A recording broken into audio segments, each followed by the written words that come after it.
How will we be remembered? As a bladesmith that makes a lot of memorial knives, this is an idea I think about often. A few weeks ago, I received a call from a gentleman asking about a memorial knife. I asked him who the knife was for. He told me it was for his best friend and hunting partner. I then asked him, who are we memorializing? His response stopped me short. Me, he said. I have cancer, and they don't think I'm going to make it much longer.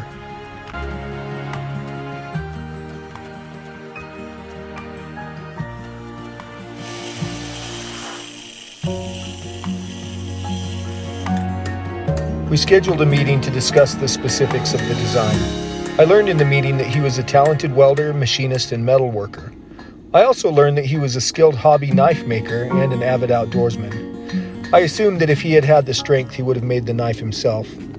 During the meeting, he provided me with a set of resin mother-of-pearl handle scales and a ram's skull mosaic pin. I also learned that he had a ready supply of 52-100 steel in the form of ball bearings and roller bearings, and that he had forged knives from a 3-inch ball bearing with a hand hammer.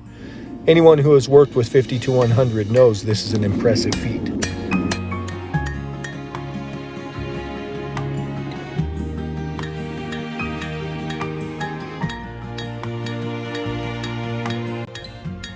I started work on the knife the day I received the steel. I sent pictures and video of the process while I worked.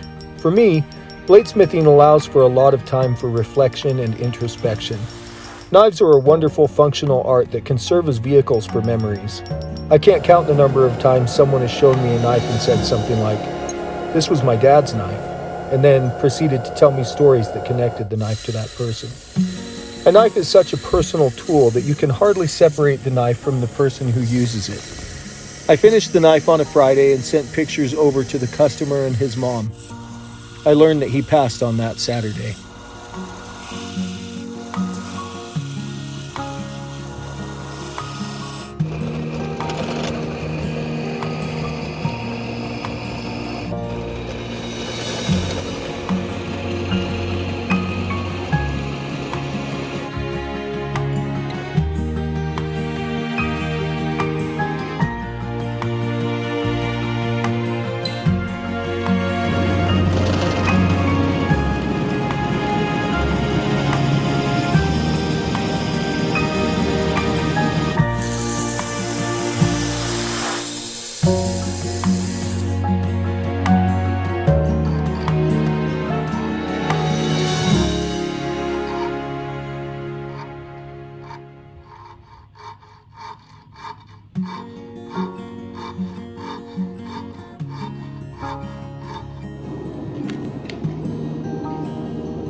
The family asked if I would deliver the knife in person to his friend. As I made the long drive, I again found myself reflecting on how we will be remembered. Objects we leave behind are only vehicles for memories. Those memories are created and kept because of how we lived and cared for the people in our lives. As I walked into the room where the family and his friend were waiting, I knew that this man is deeply cherished and will be greatly missed. I can only hope that this knife will serve to help those he left behind to hold on to the memories they built while he was with them.